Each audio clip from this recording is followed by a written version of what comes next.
Bismillahirrahmanirrahim. Assalamualaikum warahmatullahi wabarakatuh. Alhamdulillah rabbil alamin, wassalatu wassalamu ala asrofil anbiya'i wal mursalin wa ala alihi rasulullah ajma'in. Amma ba'du. Syukur alhamdulillah pada pagi ini kita diberikan kesehatan oleh Allah Subhanahu wa taala dalam rangka kegiatan pembekalan dosen DPL KKN COVID-19 2020.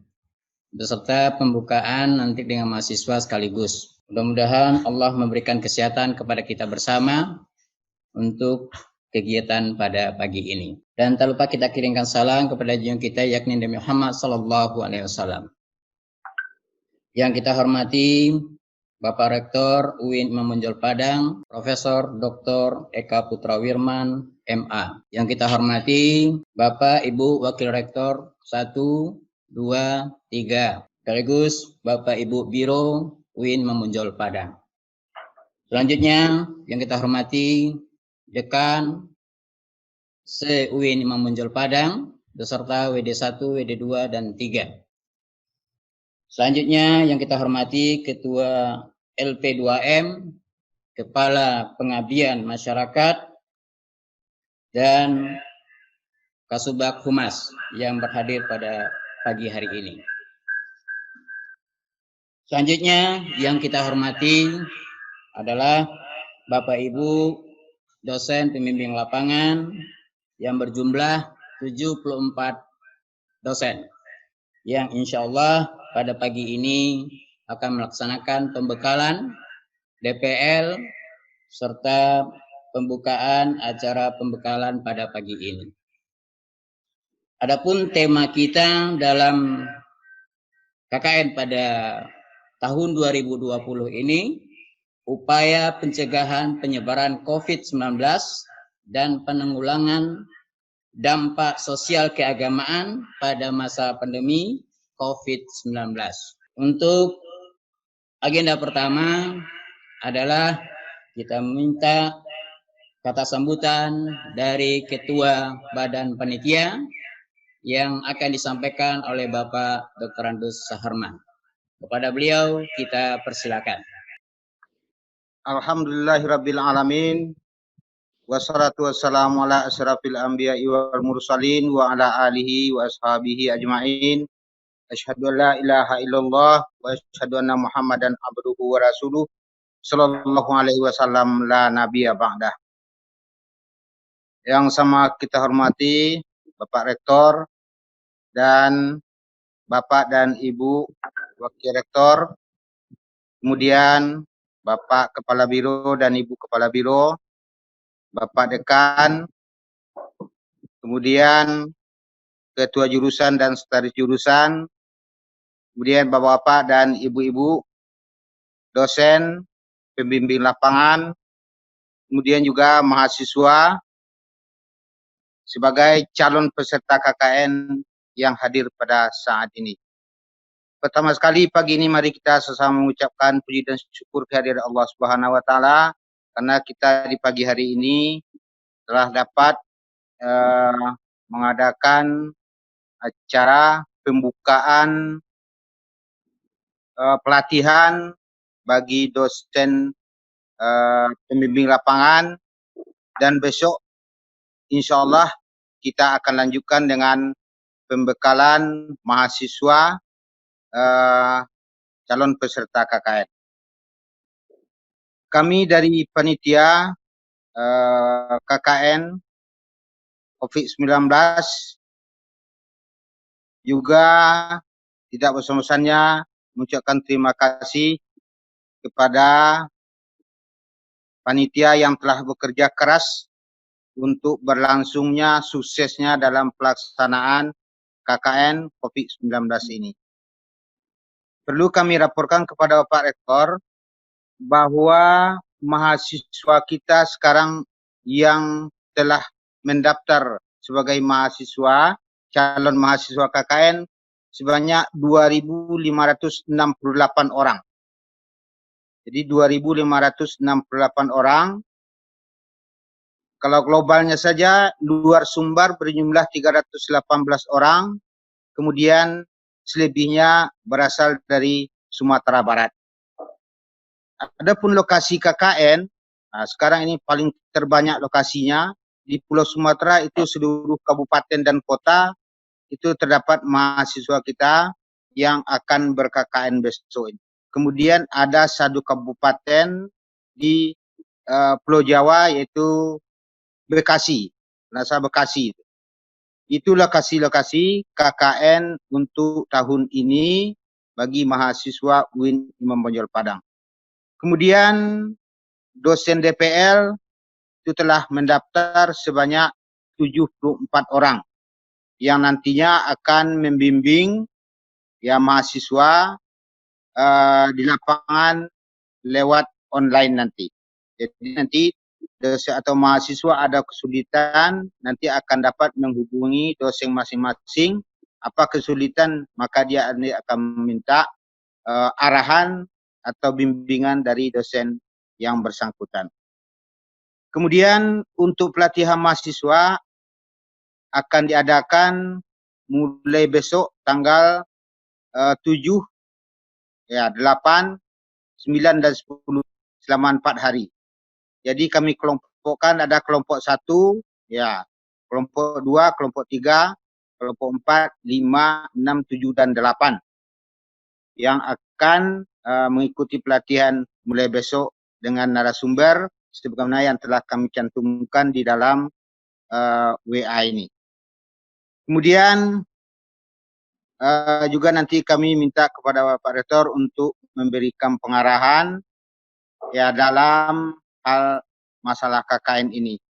Mudah-mudahan KKN ini akan berjalan dengan lancar dari awal sampai akhirnya. Adapun jadwal pelaksanaan KKN ini nanti itu mulai tanggal 22 Juli sampai dengan 2 September 2020.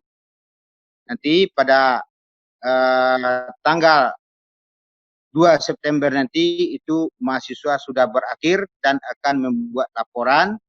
Yang nantinya ada 2 laporan nanti yang akan disampaikan dalam materi nanti. Yang pertama adalah laporan kelompok dan yang kedua adalah laporan individu nanti. Kalau laporan kelompoknya nanti itu diserahkan kepada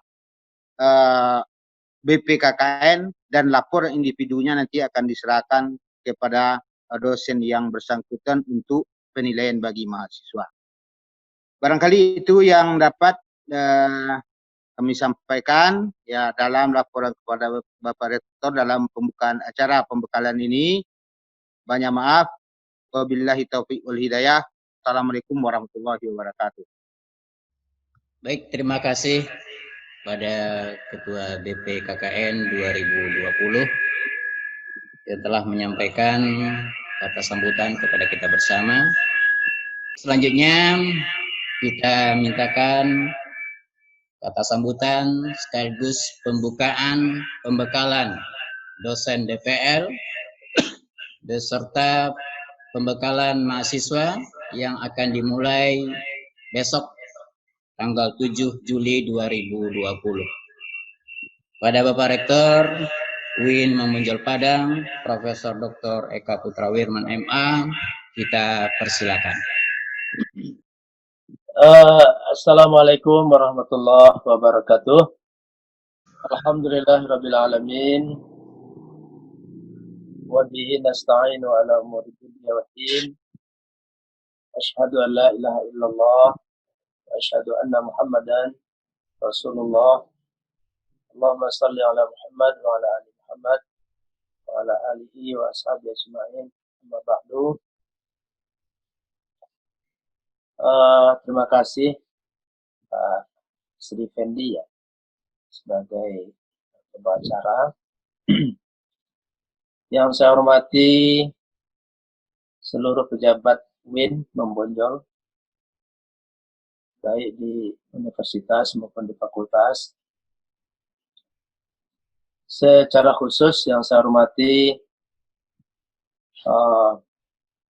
penyelenggara KKN, ketua lembaga, sekretaris, kepala pusat pengabdian kepada masyarakat dan DP KKN panitia,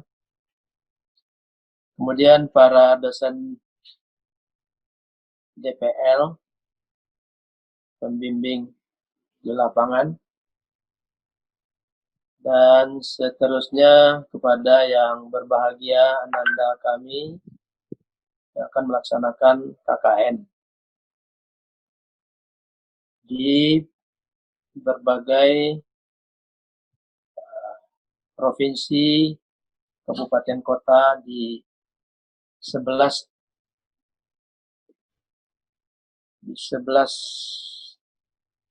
provinsi ya. 11 provinsi.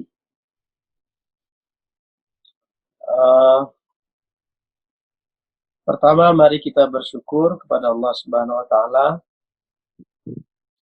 di saat wabah COVID-19 ini kita masih dapat melaksanakan aktivitas akademik, yaitu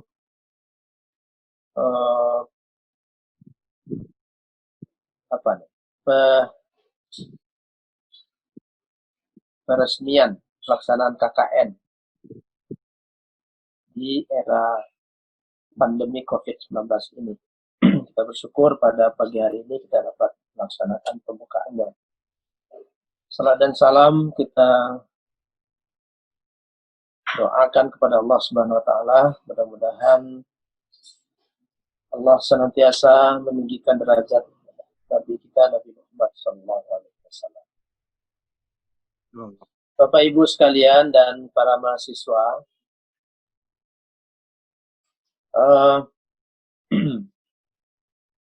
banyak hal yang berubah dalam kehidupan kita, kehidupan sosial kita, dengan datangnya pandemi COVID-19 ini. Perubahan-perubahan itu tentu kita sikapi dengan bijaksana, dengan baik. Karena bagaimanapun wabah COVID ini secara umum adalah kasus yang tidak pernah kita bayangkan dan kita tidak pernah menyiapkan diri untuk menghadapi kondisi ini. Terlepas ada yang punya pandangan bahwa ini adalah sesuatu yang didesain atau sesuatu yang disetting dan lain sebagainya, tapi dunia secara umum tidak pernah membayangkan ini akan terjadi. Demikian luar biasanya wabah ini. Biasanya wabah itu terjadi sangat lokalitas, sangat terbatas oleh geografis tertentu. Tetapi COVID ini tidak, dia sudah melanda dunia. Ada sekitar 216 negara sudah terdampak COVID ini. Atau mungkin hampir seluruh negara sudah terdampak. Dan mengganggu ekonomi dunia. Mengganggu sistem sosial dunia. Terjadi lockdown di mana-mana, terjadi PSBB dan lain sebagainya. Dan dampaknya sangat luar biasa. Dan ini tidak kita bayangkan.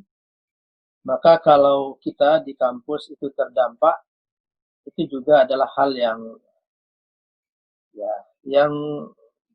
karena kita bagian terkecil dari dunia ini, maka mau tidak mau kita harus menerimanya dengan lapang dada dan terus meningkatkan upaya-upaya yang dapat menyelamatkan kita dari wabah ini.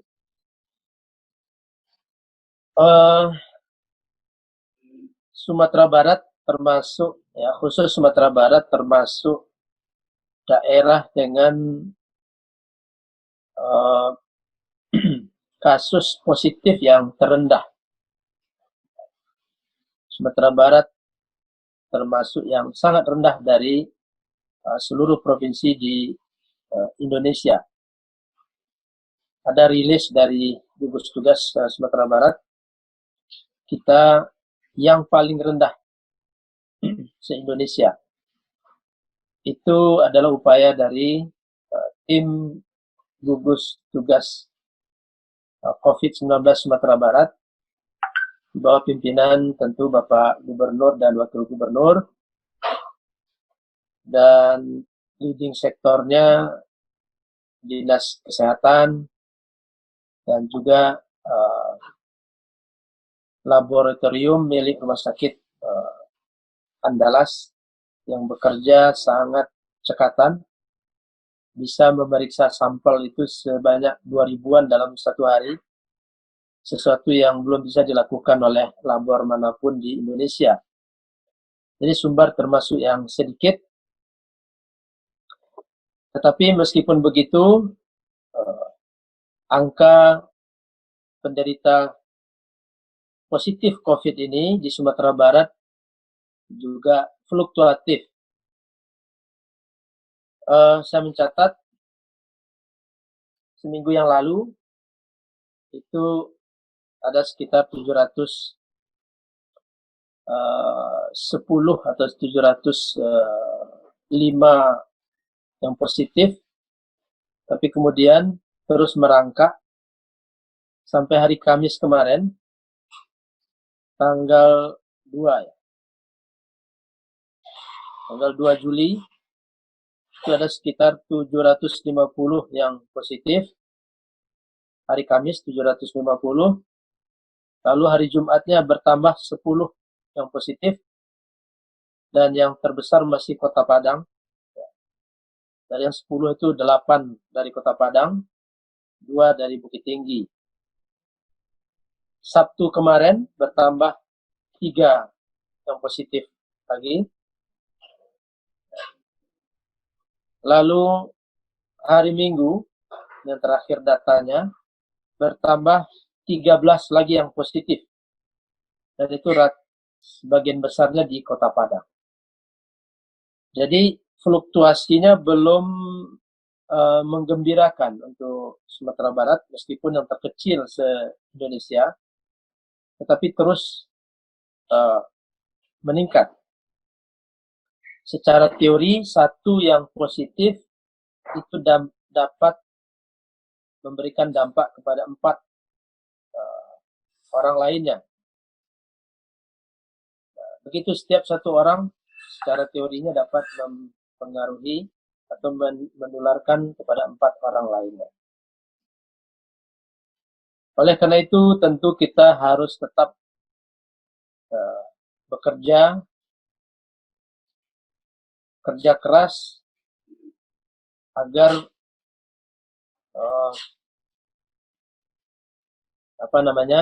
penyebaran virus ini tidak bisa kita eliminir.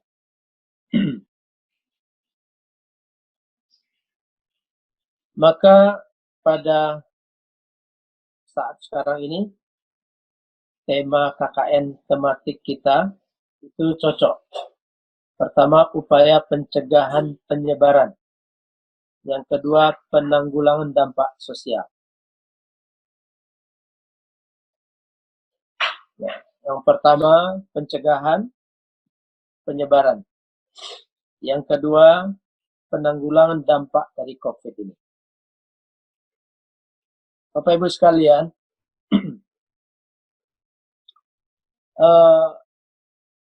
lembaga pengabdian, penelitian dan pengabdian kepada masyarakat sudah merencanakan kegiatan KKN ini dalam berbagai bentuknya. Ini sebelum COVID ini, sebelum COVID.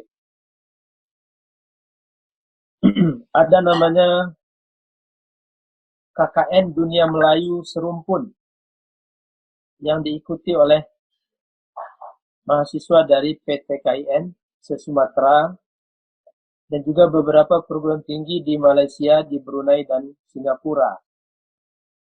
Ini KKN Dunia Melayu Serumpun. Lalu ada KKN Tuah Sakato yang diikuti oleh perguruan tinggi se-Sumatera Barat. Yang ketiga ada KKN reguler.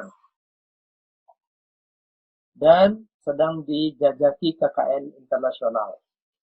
Ini beberapa jenis KKN yang sudah direncanakan oleh LP2M sebelum datangnya COVID-19. Karena COVID-19 ini datang tanpa kita secara umum mampu memprediksinya, maka kita juga dituntut untuk dapat merespon dengan positif. Maka dilakukanlah, dikonseplah beberapa jenis KKN. Pertama, KKN dari rumah. KKN dari rumah ini, mahasiswa melakukan edukasi kepada masyarakat dengan media online. Tentu sesuai dengan kemampuan mahasiswa, dengan cara membuat fitur, image, video, dan lain sebagainya. Lalu KKN sosial. KKN sosial ini dilakukan oleh mahasiswa secara mandiri di kampung halaman atau di mana mahasiswa itu berdomisili dengan tentu tetap memperhatikan protokol kesehatan.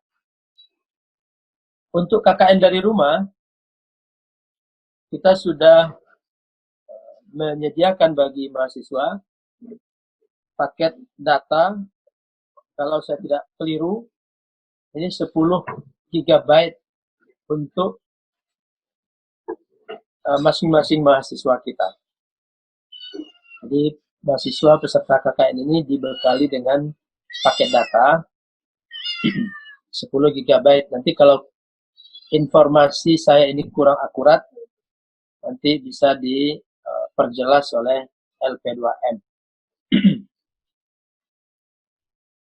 Bapak Ibu sekalian, tadi sudah disampaikan juga, KKN kita ini diikuti oleh 2.571 mahasiswa dengan 74 dosen pembimbing di beberapa kabupaten kota dan provinsi. Ini ada provinsinya.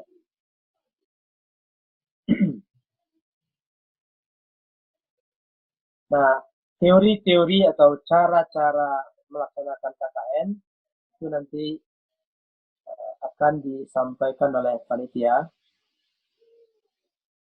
Saya hanya menyampaikan beberapa hal yang perlu mendapatkan penekanan bagi kita semua. Seperti yang sudah disinggung tadi bahwa tema KKN kita adalah tentang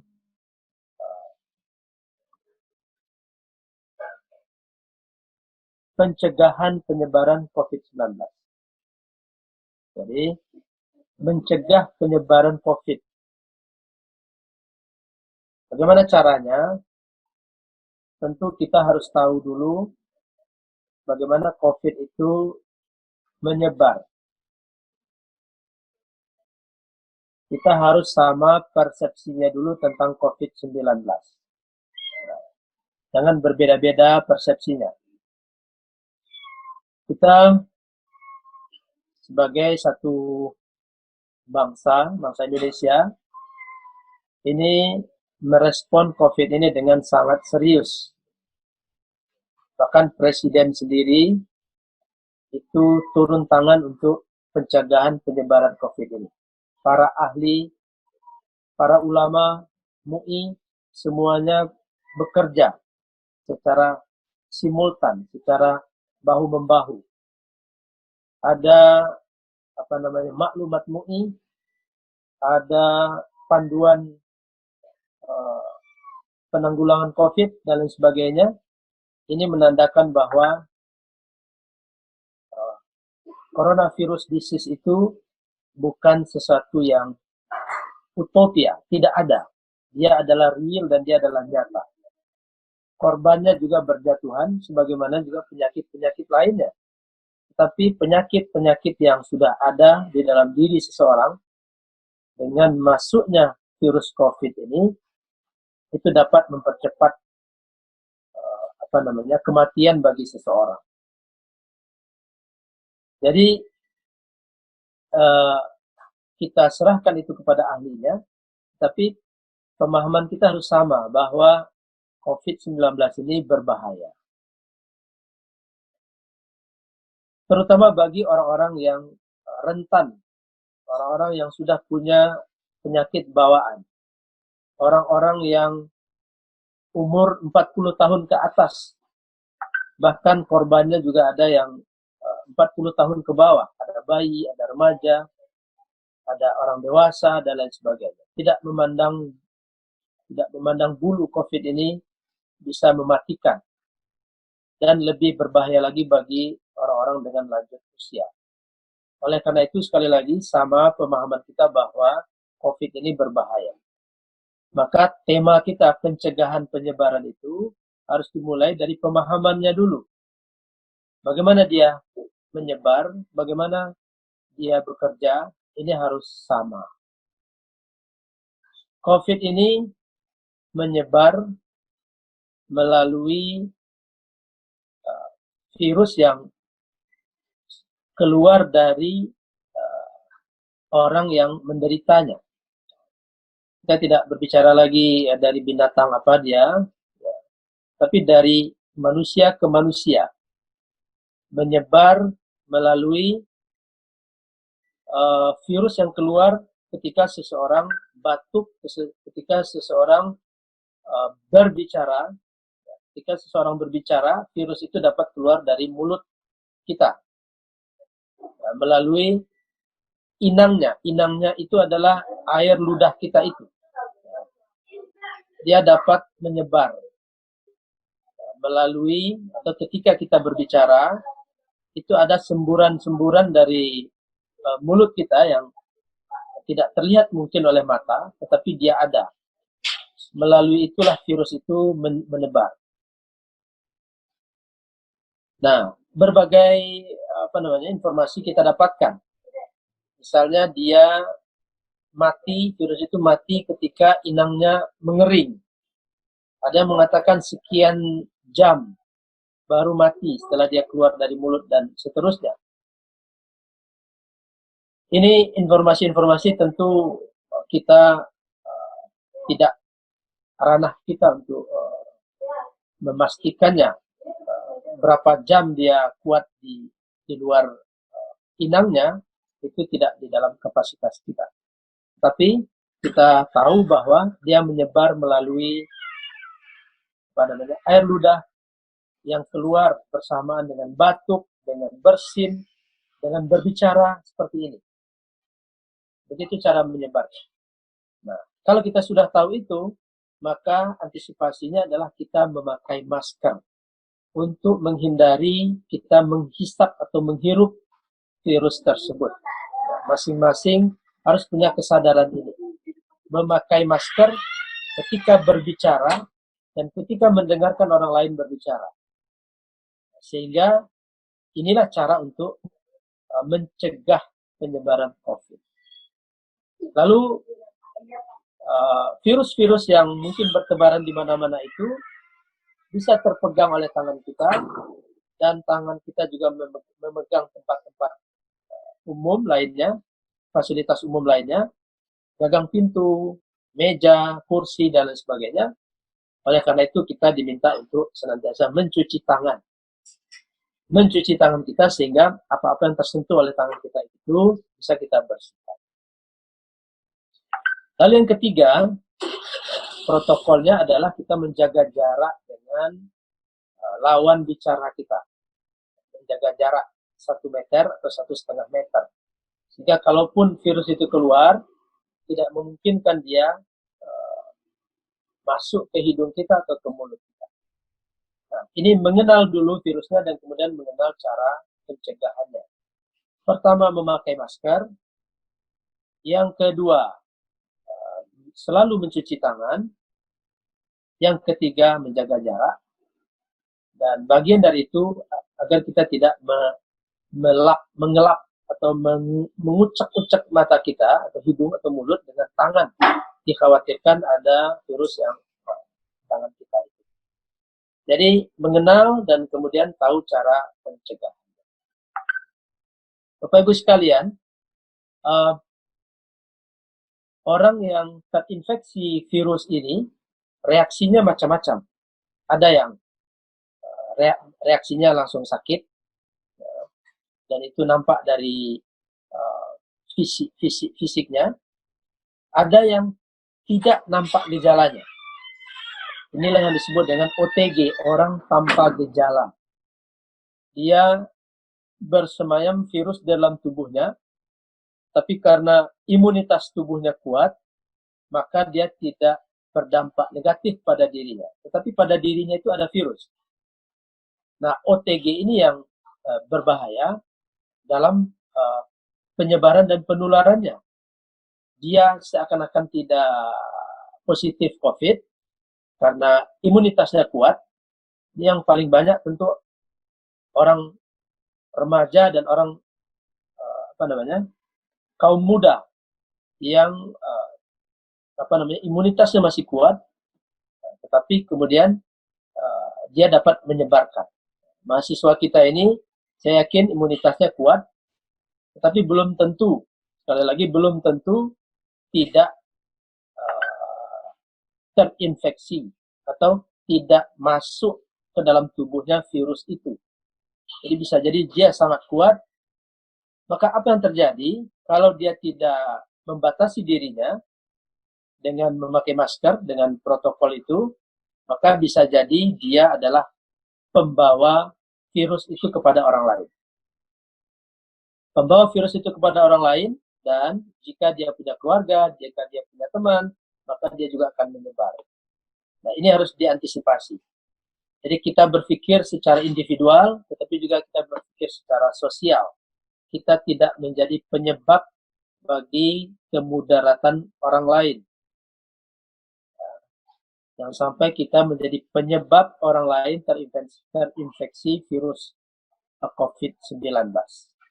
Masalah kita sudah besar, masalah masyarakat kita sudah besar, ada yang berhenti bekerja, ada yang kurang pendapatannya. Jangan diperbesar lagi dengan anggota keluarganya itu terinfeksi virus corona.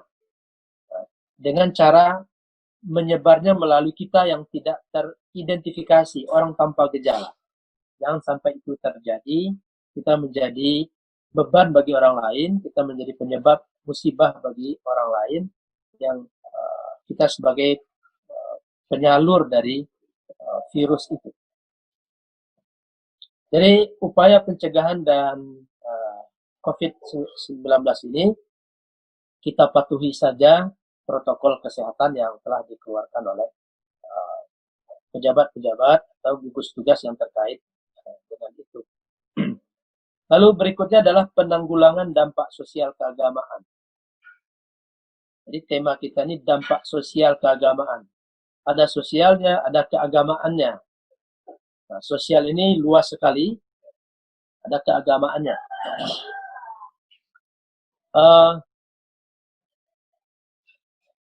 Dalam bidang keagamaan, ada dampak sosial. Ada dampaknya. Tentu tugas kita sebagai mahasiswa KKN, di bawah bimbingan dosen-dosen DPL-nya, memberikan pemahaman yang benar dalam bagaimana seharusnya umat menyikapinya. Tadi apa yang saya sampaikan itu adalah sebagian dari pemahaman yang harus dimiliki dan disampaikan kepada masyarakat tentang COVID itu sendiri.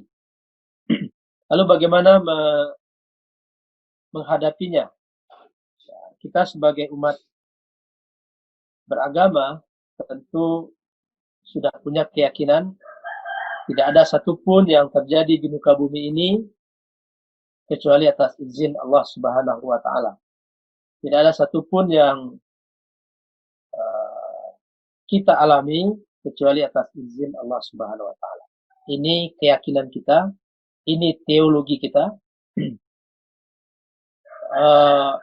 Jika seluruh umat manusia ini merencanakan satu kebaikan kepada kita, tetapi Allah tidak mengizinkannya, maka manusia tidak akan mampu memberikan kebaikan kepada kita. Dan jika seluruh manusia ini merencanakan keburukan kepada kita, tapi Allah tidak menginginkan itu terjadi, maka keburukan itu tidak akan pernah terjadi kepada kita.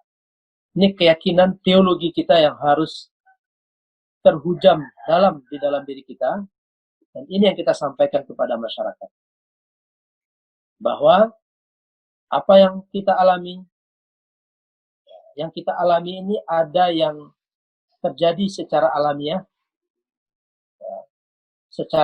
dan dapat dideteksi oleh ilmu pengetahuan.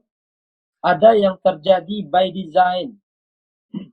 Orang merencanakan keburukan kepada kita. Dan kemudian itu terjadi. Itu by design. Nah, apapun yang kita alami, baik musibah yang secara alami, maupun musibah yang didesain oleh orang terhadap kita, direncanakan, diniatkan oleh orang lain, apapun itu, jika itu datang kepada kita, maka kita harus ar-ridha bima qasamallah, ridha dan ikhlas dengan apa yang telah ditentukan oleh Allah Subhanahu wa taala.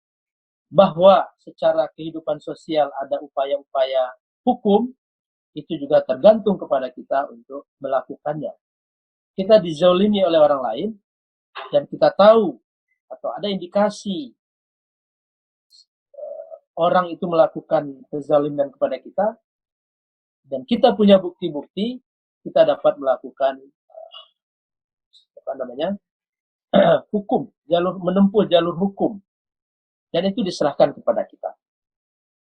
Kita tidak berbicara pada langkah-langkah yang bisa dilakukan itu, tapi kita berbicara pada konsep teologisnya, konsep keyakinannya, bahwa tidak ada yang terjadi pada diri kita, baik yang direncanakan oleh orang lain, maupun yang terjadi secara alamiah, kecuali atas izin Allah Subhanahu wa taala. Oleh karena itu kita ridho dulu dengan ridho bima qasamallah, ridho dengan apa yang diberikan oleh Allah, lalu melakukan langkah-langkah manusiawinya, langkah-langkah hukumkah, atau langkah-langkah sosialkah, dan seterusnya. Tapi pada aspek teologis, kita harus ridho, dan kita harus move on, maju ke depan untuk melanjutkan kehidupan kita, kehidupan untuk mengabdi kepada Allah Subhanahu wa taala. Nah, maka di sini jangan dihadap-hadapkan antara takut kepada Allah dengan takut kepada penyakit. Ya. Takut kepada Allah dan takut kepada penyakit. Itu tidak perlu dihadap-hadapkan karena tidak seimbang. Ya. Kita diperintahkan oleh Allah untuk menghindari segala macam bahaya. Itu perintah. Ya. Perintah dari Allah Subhanahu wa taala agar kita menghindari bahaya. Nah, perintah itulah diturunkan oleh manusia dalam berbagai bentuk aturan, pedoman, panduan, dan lain sebagainya. Allah memerintahkan kita untuk hidup tertib. Lalu manusia menerjemahkannya dalam bentuk undang-undang, dalam bentuk peraturan lalu lintas, dalam bentuk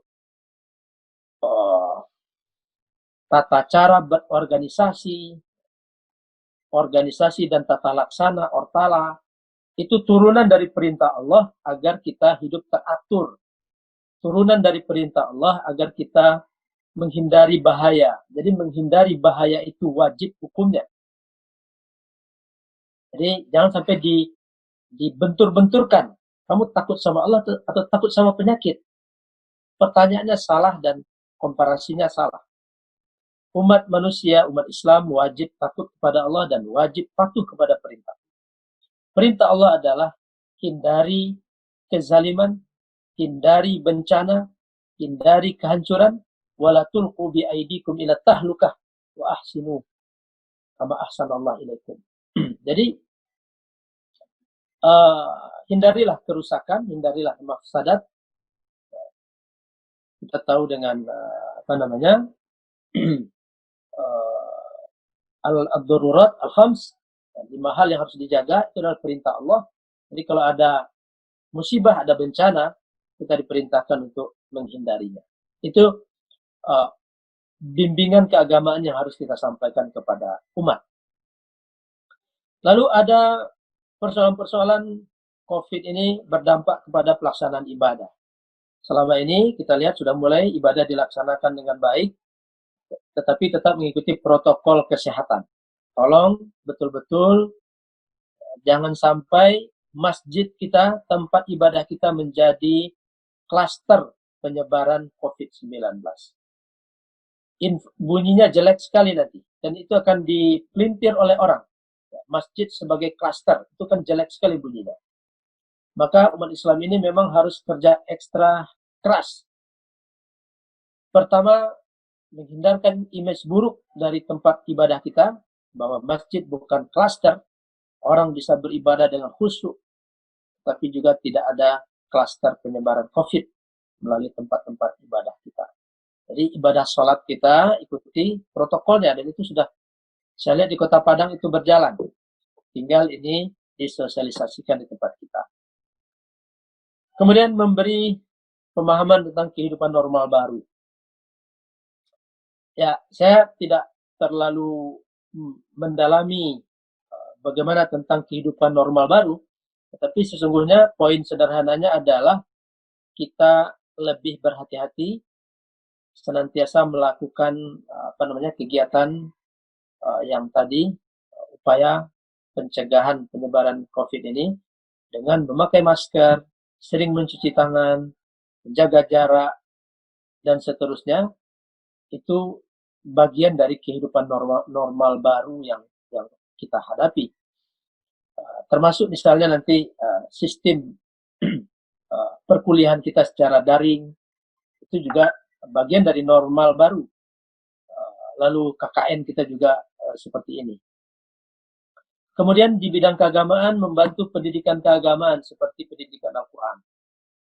Jadi tetap kita punya misi menguatkan kegiatan-kegiatan keagamaan melalui KKN ini. Kemudian ada bidang kesehatan yang juga bagian dari kehidupan sosial kita.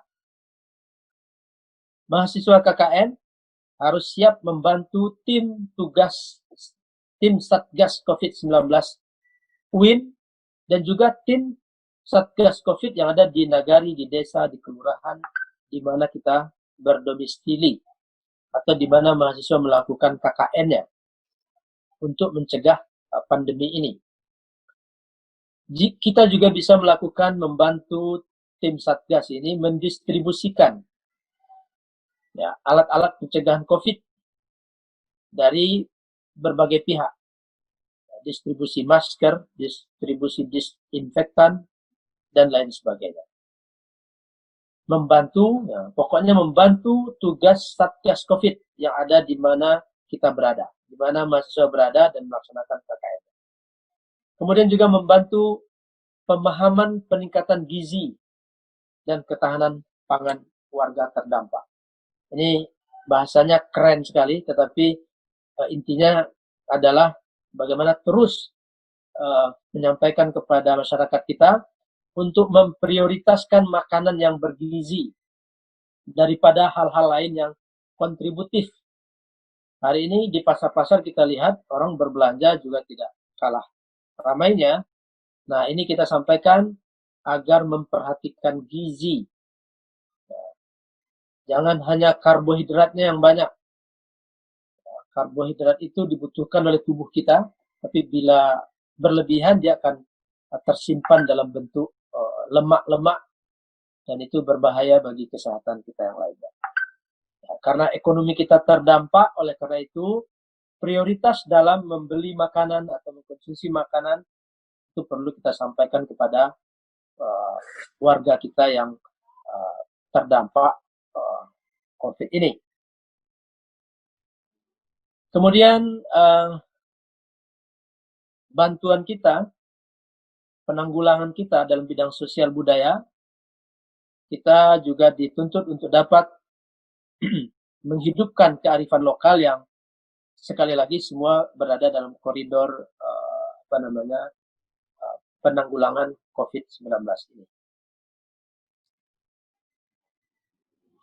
Dalam bidang pendidikan,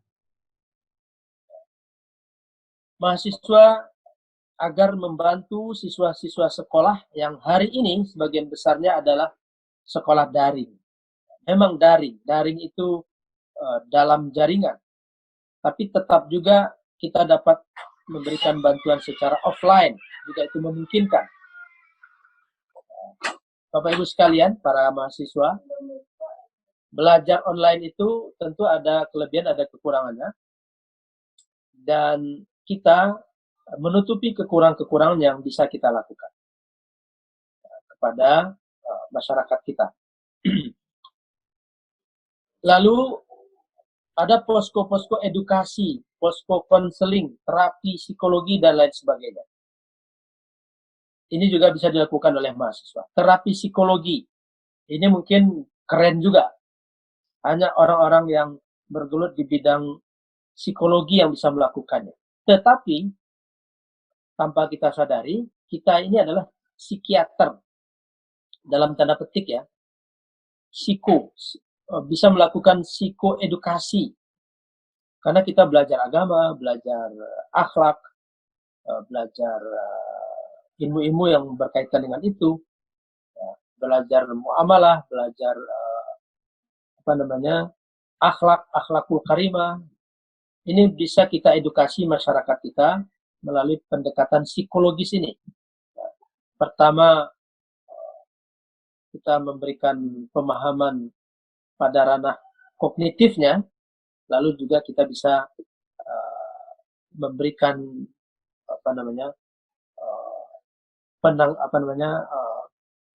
edukasi, bisa menanamkan pemahaman-pemahaman keagamaan yang kita miliki, konseling itu, agar masyarakat kita tidak terpuruk, sudah jatuh, jangan sampai tertimpa tangga lagi. Ini yang harus kita lakukan. Lalu bidang hukum, bagi mahasiswa kita yang punya kemampuan dan keahlian di bidang ini, dapat memberikan penyuluhan hukum secara umum apa saja kepada masyarakat kita. Nah, ini dalam berbagai hal bisa kita lakukan. Ini berkaitan dengan hukum. Lalu yang kaitannya dengan terdampak pandemi COVID, apa yang bisa dia lakukan? Ini tentu mahasiswa kita bisa memberikan pendampingan. Ekonomi ini sama tadi dengan kesehatan, dapat mendistribusikan bantuan sembako dan bantuan lainnya dari pemerintah, lembaga, ormas, dapat mencarikan solusi-solusi bagi masyarakat kita. Punya hubungan yang baik dengan LSM, hubungi untuk mendapatkan bantuan.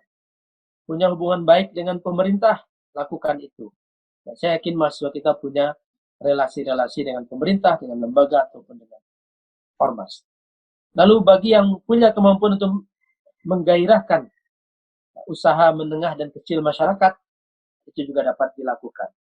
Mahasiswa-mahasiswa ekonomi kita, ekonomi dan bisnis kita dapat memberikan peran yang signifikan dan lebih dalam hal ini. Dan juga dapat membantu tugas-tugas yang dilakukan oleh lembaga kita, lembaga masyarakat kita, lembaga nagari, pemerintah nagari, desa, kelurahan, pendataan administrasi, dan lain sebagainya. Ini dapat dilakukan oleh mahasiswa kita. Kemudian yang terakhir, peserta KKN kita dapat mengembangkan bidang dan kegiatan dari apa yang telah kita sampaikan di atas, sehingga masyarakat kita dapat terayomi, dapat bangkit dari krisis ini, krisis yang sangat luar biasa ini, dampaknya besar, tentu upaya untuk penanggulangannya, upaya untuk pencegahannya juga harus besar dan luar biasa. Bapak Ibu sekalian, saya rasa itu yang dapat saya sampaikan kepada panitia. Saya ucapkan selamat menyelenggarakan kegiatan ini. dan agar semua terkontrol dengan baik, agar segala sesuatunya bekerja secara maksimal. Kepada dosen DPL, saya sampaikan penghargaan yang tinggi atas kesediaan Bapak Ibu untuk mendampingi mahasiswa kita. Dalam KKN ini ada dua hal. Pertama adalah tugas. Ini adalah tugas. Yang kedua adalah pengabdian. Pengabdian kepada bangsa, pengabdian kepada Allah Subhanahu wa Ta'ala, dan tugas. Jadi dua hal, ada tugasnya, ada pengabdiannya, dan pengabdian itu tentu tidak ada batasnya kecuali kemampuan kita sendiri. Pengabdian tidak ada batasnya kecuali kemampuan kita sendiri yang membatasinya. Jadi saya rasa tidak perlu dibatas-batasi pengabdian kita sampai memang kemampuan kita, sebatas kemampuan kita. Dan selanjutnya kepada mahasiswa kami, anak-anak kami, selamat mengikuti KKN ini. Ini unik KKN kita ini, karena belum pernah terjadi sebelum-sebelumnya, setidaknya selama kita hidup ini, belum pernah kita saksikan KKN yang seperti ini. Karena tatanan sosial yang berubah, maka manfaatkan dengan sebaik-baiknya.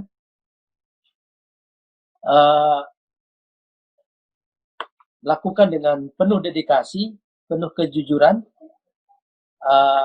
Jangan membesarkan bibit-bibit negatif dalam diri kita untuk tidak berdedikasi, untuk tidak bertanggung jawab, untuk tidak jujur.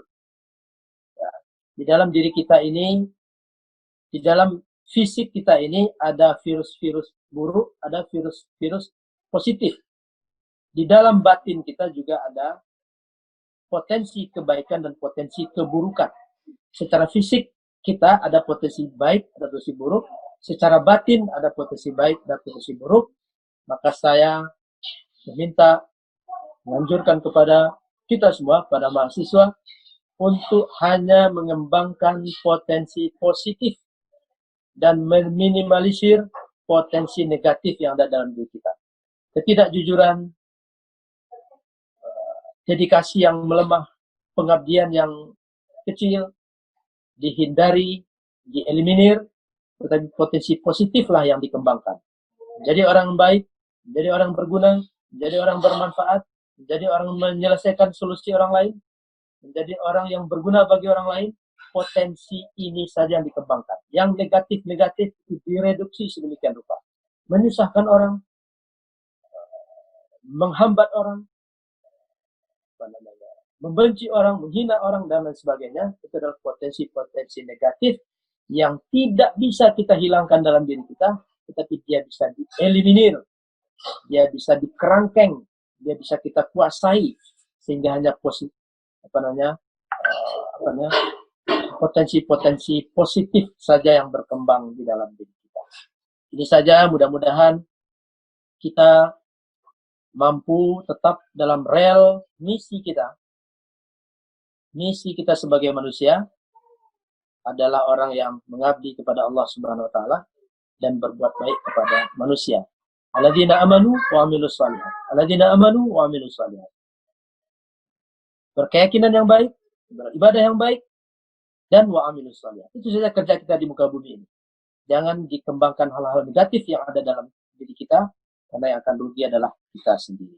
Bapak Ibu sekalian, kalau saya tidak salah, saya juga diminta membuka KKN tematik ini. Untuk itu, mari kita sama-sama membuka KKN tematik ini dengan membaca basmalah. Bismillahirrahmanirrahim. Terima kasih. Assalamualaikum warahmatullahi wabarakatuh.